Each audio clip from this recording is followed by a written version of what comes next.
গরমের একটি অতি পরিচিত শরবত হচ্ছে বেলের শরবত। এই বেলের শরবতে আজকে ঈদের দিনে কীভাবে আমি আমার পরিবারের জন্য বানালাম সেটি আজকে আপনাদের সামনে শেয়ার করব। এর জন্য প্রথমে আমি একটি পাকা বেল নিয়েছি, নিয়ে বেলটিকে একটু ধুয়ে নিচ্ছি। এই বেলটি আমাদেরই গাছের পাকা বেল। এরপর বেলটিকে আমি ফাটিয়ে নেব। ফাটিয়ে নেওয়ার পরে এই বেলের ভিতরে যে পাকা অংশটি আছে সেটাকে আমি একটি চামচ দিয়ে তুলে একটি পাত্রে তুলে নেব।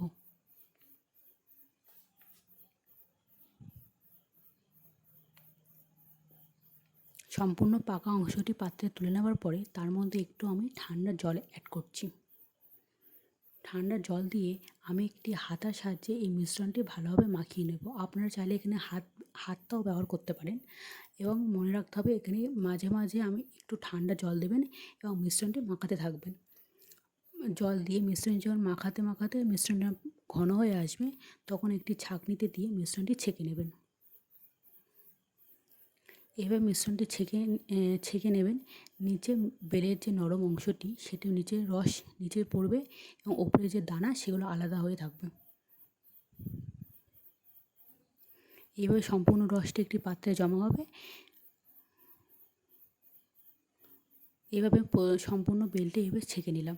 তারপর এর মধ্যে দিয়ে দেব পরিমাণ মতন চিনি, দিয়ে দিলাম হাফ চামচ বিট লবণ, তারপর একদম অল্প পরিমাণে একটু চাট মশলা দিয়ে দিলাম। দেওয়ার পরে মিশ্রণটা আবারও আমি এভাবে একটু মিশিয়ে নেব।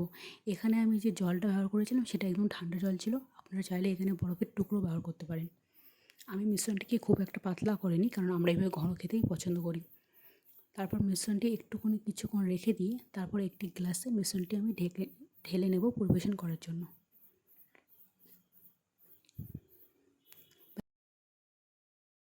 তৈরি হয়ে গেল ঠান্ডা ঠান্ডা বেলের শরবত। রেসিপিটি কেমন লাগলো অবশ্যই জানাবেন, আর বেলের কোনো নতুন রেসিপি আপনাদের কাছে থাকলে সেটাও অবশ্যই জানাবেন।